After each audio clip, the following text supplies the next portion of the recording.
सर्वप्रथम तो जिस थानों में कोई कार्रवाई नहीं की गई है उसको आइडेंटिफाई करके और यह स्टडी करना कि जब पूरे राज्य में कार्रवाई हो रही है तो पिछले 3-4 साल में कोई कार्रवाई जिस थानों पर नहीं हुई है तो उसको आइडेंटिफाई किया जाए और कार्रवाई किया जाए।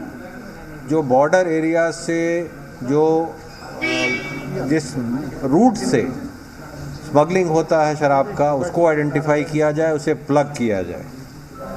इंटेलिजेंस गैदरिंग सबसे इम्पॉर्टेंट है और एक्शनेबल इंटेलिजेंस लेते हुए उनको देखा जाए कि कहीं अगर सरकारी कर्मी कोई अगर किसी की मिलीभगत है तो उस पर कड़ी कार्रवाई का निर्देश दिया गया है और सरकारी कर्मी को बिल्कुल नहीं बख्शने का आदेश दिया गया है, किसी को माफ़ नहीं करना है। रिकवरी का शिफ्टिंग अगर बॉर्डर डिस्ट्रिक्ट से अंदर के डिस्ट्रिक्ट्स में हो रहा है तो यह समझना है कि बॉर्डर डिस्ट्रिक्ट में क्यों नहीं हो रहा है।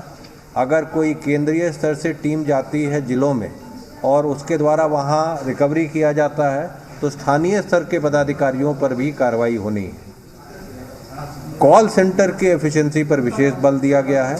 कॉल सेंटर पर जब कंप्लेन आता है तो उसको शॉर्ट रिस्पांस टाइम में रिस्पांस होना है और पब्लिक का जो आइडेंटिटी है वो डिस्क्लोज नहीं होना है ताकि कोई भी उस कॉल सेंटर पर कंप्लेन कर सके।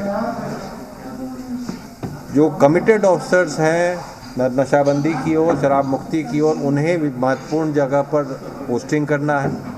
सारे प्रभारी मंत्रियों को निर्देश दिया गया है कि वो मैसेज स्प्रेड करें। सारे प्रभारी सचिवों को भी निर्देश दिया गया है कि कम से कम माह में एक बार अपने ज़िले में जाएंगे, अन्य विकास कार्यक्रमों के साथ वो शराबबंदी में क्या कार्रवाई हो रही है उसकी भी समीक्षा करेंगे। प्रचार प्रसार पर विशेष बल दिया गया है। झारखंड, उत्तर प्रदेश, पश्चिम बंगाल से जो शराब आ रहे हैं उनको कैसे रोका जाए उस पर कार्रवाई करना है। मुख्यालय स्तर से जितने वरीय पुलिस पदाधिकारी हैं उनको भी निर्देश दिया गया है कि वो लगातार फील्ड में रहेंगे और उसके अनुसार रिव्यू करेंगे कि क्या काम हो रहा है। शहरों में होम डिलीवरी या शहर में अगर शराब का ज़्यादा स्प्रेड कर रहा है तो आइडेंटिफाई करना है कि किस घर में शराब है, कहाँ पर यूज़ हो रहा है और उसके अनुसार अभियान चला के रेड करना है और कार्रवाई करना है। मैं अनुरोध करूंगा डीजीपी साहब से कि और अन्य बिंदुओं पर वो भी बताएं।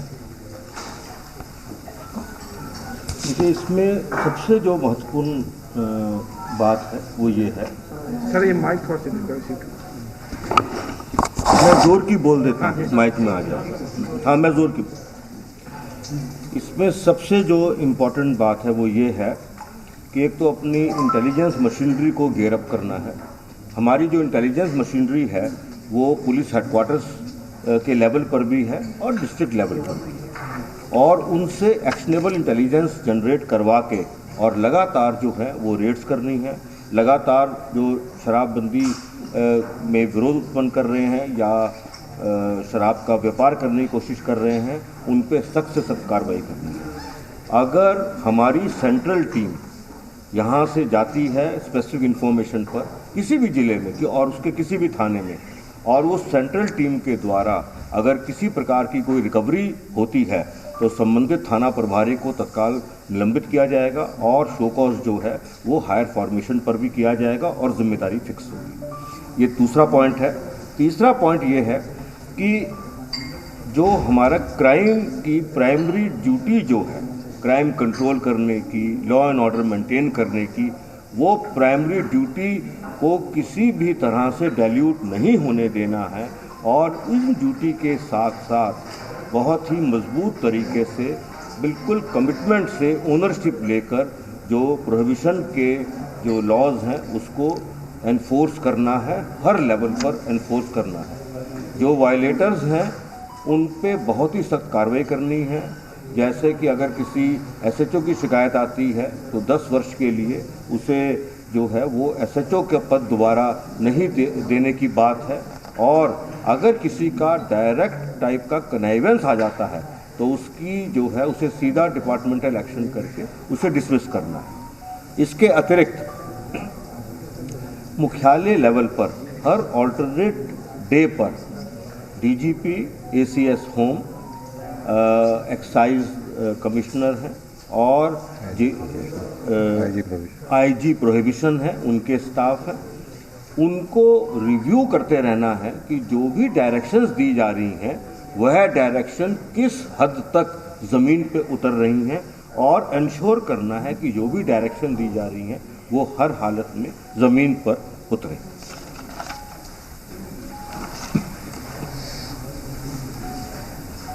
एक और इम्पॉर्टेंट जो बिंदु खड़ा हुआ है वो चौकीदार दफादारों से जुड़ा हुआ है।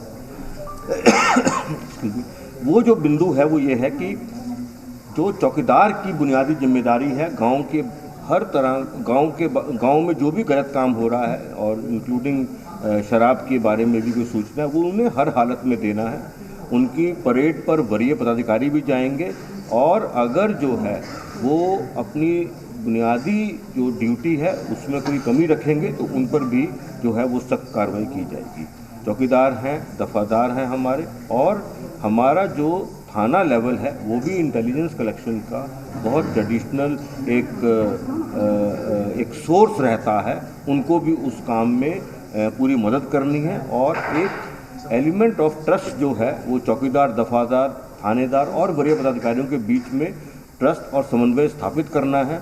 पब्लिक को अपने साथ रोप इन कर लेना है ताकि जिस प्रकार का सूचना, जैसे ही कोई सूचना मिले उसमें उनका नाम पूरा गुप्त रखते हुए और मजबूत से मजबूत कार्रवाई की जा सके।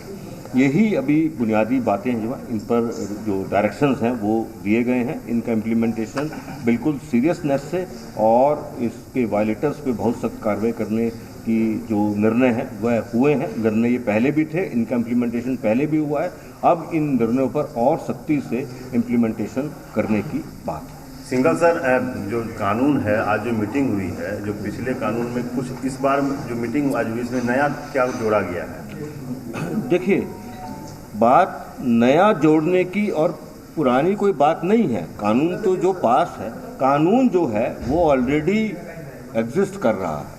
सवाल ये होता है कि कानून के अंदर विभिन्न पहलू होते हैं, उनके इम्प्लीमेंटेशन हर पहलू पर कितनी सीरियसनेस तरीके से होता है और अगर नहीं हो रहा है तो उसको समय समय पर रिटरेट भी किया जाता है और समय समय पर वायलेटर्स के खिलाफ कार्रवाई भी की जाती है ताकि जो कानून के प्रावधान हैं उनको बिल्कुल कानून की स्पिरिट के आधार पर और उसके इंटेंशन के आधार पर इम्प्लीमेंट किया जा सके। सर, आपने कहा कि चौकीदार और थानेदार को जिम्मेवार ठहराया जाएगा, इनके ऊपर के अफसरों को क्या किसी तरह की जिम्मेवारी, उनके खिलाफ कोई एक्शन लिया जाएगा? मैंने अभी क्लियर किया, मैं दोबारा क्लियर कर रहा हूँ कि देखिए, बुनियादी हर काम करने के तरीके हैं और उसमें जिम्मेदारी का निर्धारण होता है। अब गाँव की सूचना सिवाय चौकीदार, दफादार के और कोई नहीं दे सकता है, प्राइमरी उन्हीं को सूचना देनी है। लेकिन साथ साथ मैंने ये कहा कि हमारा इंटेलिजेंस सेटअप भी है, वो फील्ड लेवल पर भी है, हेडक्वार्टर लेवल पर भी है, उन सब की भी जिम्मेदारी है। इसके अलावा मैंने ये भी कहा है कि अगर हम सेंट्रल टीम भेजकर कोई जो है रिकवरी करते हैं तो थाना प्रभारी पे तो कार्रवाई होगी ही, उसके अलावा वरीय फॉर्मेशन पर भी जवाबदेही, जिम्मेदारी फिक्स की जाएगी। तो आपका जो सवाल है उसका उत्तर मैंने स्पष्ट तरीके से दिया है। ये जो कार्रवाई का जो कार्रवाई करने की बात है वो केवल हमारे चौकीदार, दफादार या थाना तक सीमित नहीं रहेगी, ना पहले थी ना अभी भी है, और जो सिचुएशन के हिसाब से जो हायर फॉर्मेशन है उस पर भी जवाबदेही फिक्स की। क्या नीचे स्तर पर जो पुलिस लापरवाही लगातार दिशा निर्देश दिए जा रहे हैं, लगातार नियम सख्त किए जा रहे हैं, लेकिन बार बार जो है होम डिलीवरी की बात आ रही है और जहां भी हम लोग रिपोर्टिंग के लिए जा रहे हैं, जैसे भी आपने देखा कि 24 लोग 25 लोग मरे गोपालगंज, और आप बात कर लें इसकी समस्तीपुर की, तमाम जगहों पे मरे। हर जगह से ये सूचना आ रही है पुलिस की मिलीभगत। इसको कहाँ तक आप कैसे रोक पाएंगे? पुलिस की मिलीभगत कही जा रही है, पुलिस को इन्फॉर्मेशन है, चौकीदार को इन्फॉर्मेशन है, शराब कहाँ बिक रही है सबको पता है, इवन मुझे भी पता है पटना में कहाँ शराब बिक रही है, कैसे बिक रही है, तो मैं क्या बताऊँ इसके बारे में। देखिए, जो डेटा हमारे पास अलग से है, हमने होम डिलीवरी पे जो कार्रवाई करने की बात है वो हमने अलग से की है, तो वो पहले मैं थोड़ा सा बता देता हूँ आपको, उसके बाद मैं इसके आगे भी आपको चीज़ जो है वो बताता हूँ, आपका पूरे जो क्वेश्चन है।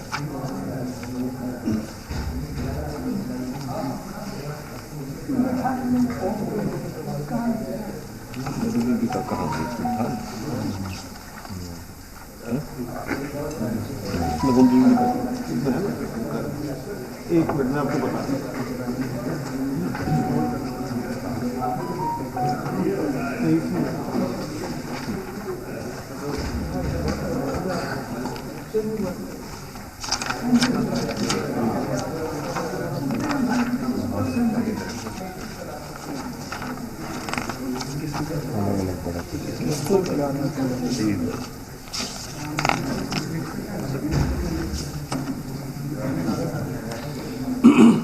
देखिए, जो होम डिलीवरी के बारे में जो सूचना एकत्रित की जाती है, मिलती भी है और की भी जाती है, उस पर जो एक्शन हुए हैं उन एक्शन के बारे में कुछ मैं एग्जांपल्स आपको दे देता हूं।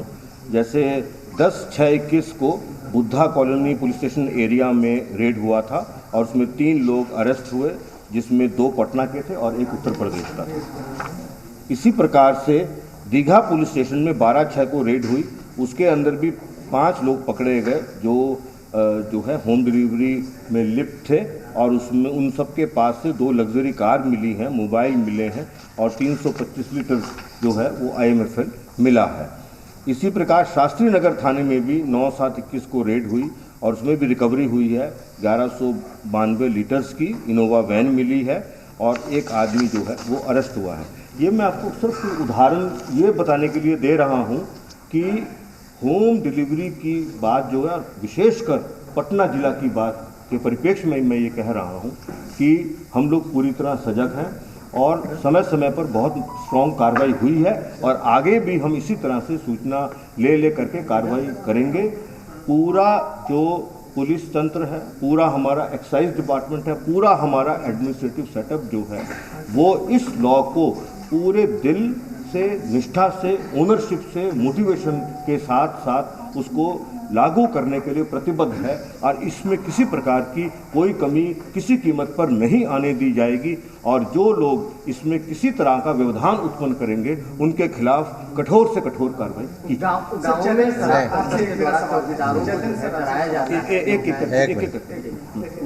सर, क्या अगर भ्रष्टाचार की बात आती है, पुलिस प्रशासन में भ्रष्टाचार की बात आती है, तो शराब के मामले में क्या हम इसको पूरी तरीके से खत्म नहीं कर सकते? क्योंकि लगातार जो मैं देख रहा हूँ यहाँ पर प्रशासन की बात आ रही है, हर जगह इस बात को उठाया जा रहा है कि पुलिस को सब पता है, लोगों को इन्फॉर्मेशन है, गांव को पता है, चौकीदार को पता है। इवन राजधानी पटना की बात की जाए, चाहे दूर सुदूर किसी गांव की बात की जाए, सब जगह यही बात है। सवाल प्रशासन पे है और शासन। मैं इसमें 2 चीज़ जोड़ना चाहूँगा। एक तो आज की बैठक का एक ये भी पर्पस था कि पूरे सरकारी तंत्र में इस कानून की ओर प्रतिबद्धता को पुनः रिन्यू किया जाए और उसी के लिए यह भी निर्णय हुआ है कि 26 को जो मद्य निषेध दिवस होना है उसमें हर एक आदमी पुनः शपथ भी लेगा इसकी ओर। दूसरा, हर जिला में यह भी निर्देश दिया गया है कि DM, SP और एक्साइज के और स्पेशल PP हर 15 दिन पर मीटिंग करेंगे और इसको रिव्यू करेंगे, जो कमियां हैं उसको सुधारेंगे। जहां तक कार्रवाई की बात कर रहे हैं, पुलिस पदाधिकारियों और इवन एक्साइज के पदाधिकारियों, कर्मियों पर जब भी कोई इवेंट होता है या अदरवाइज कोई भी सूचना मिलती है, सभी पर कार्रवाई काफ़ी भारी संख्या में हो रही है। सैकड़ों पर FIR हुआ है, सस्पेंड हुए हैं, डिसमिस हुए हैं, हमारे पास फिगर भी है, फिगर हम पढ़ देंगे। हाँ, पढ़ देंगे। और साथ में 60 से अधिक SHO को यह बोल दिया गया है कि डिबार कर दिए गए 10 साल के लिए, वो थाने पर नहीं रहेंगे।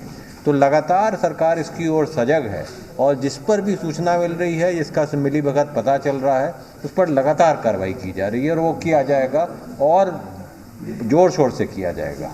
मैं आपके सामने ये फिगर्स पढ़ देता हूँ।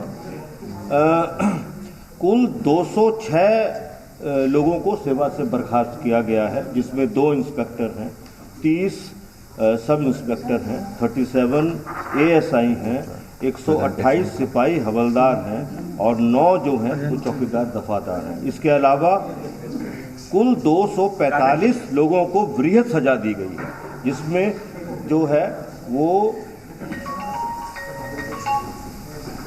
जिसमें हमारे सब इंस्पेक्टर्स भी हैं, इंस्पेक्टर्स भी हैं और इसके अंदर सहनी भी हैं, सिपाही भी है और हवलदार भी है।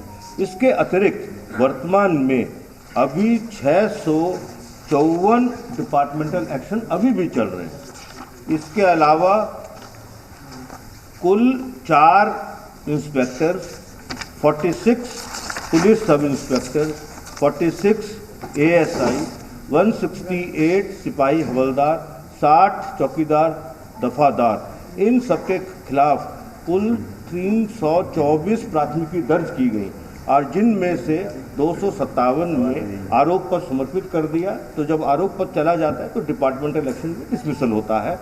और इस पूरे आंकड़े से ये बिल्कुल क्लियर है कि कार्रवाई में कोई कमी नहीं है। एक बिंदु और कहना चाहूँगा उदाहरण के साथ, गोपालगंज की जैसे घटना हुई है, उस घटना में कम से कम 3 लोग को जस्ट 15-20 दिन पहले ही जेल भेजा था। वो बेल करा के आए हैं। इनफैक्ट उन 3 लोगों में से एक की मृत्यु भी हो गई। तो ये एक बहुत बड़ा चैलेंज है। ये चैलेंज सभी के लिए है कि लोग जो हैं पुलिस के द्वारा गिरफ्तार करने के बाद जब जेल में भेज दिए जाते हैं तो वो बेल करा करके वापस आके उसी काम में लिप्त होते हैं। ये एक बहुत बड़ा चैलेंज है। बिल्कुल इसी तरह का केस जो है वो कैमूर जिला में भी देखने को मिला था कि कुछ कैमूर जिला के और 1-2 उत्तर प्रदेश के लोग थे जिनको पुराने केस में घटना होने के 1 महीने से भी कम अवधि में जेल में भेजा था। वो बेल करा के दोबारा आए और दोबारा आने के बाद फिर उन्होंने जो है वो शराब बांटने का काम किया, लेकिन वो जो शराब थी उसमें जो मिथाइल अल्कोहल की क्वांटिटी जो है वो पाई गई, जिसकी वजह से लोगों की मृत्यु हुई। तो मैं ये पूरे दृढ़ निश्चय से आप सबके सामने कह रहा हूँ कि हमारी ओर से या हमारे जो पदाधिकारी हैं, हमारे जो कर्मी हैं, वो सब लोग कमिटेड हैं। लेकिन कुछ लोग ऐसे हमेशा से रहे हैं और हमेशा रहेंगे, जो लोग जो हैं वो अपने निजी फ़ायदे के लिए या अपनी जो है अपने संपत्ति अर्जित, इलीगल संपत्ति अर्जित करने के लिए इस तरह के गलत काम में लिप्त रहते हैं।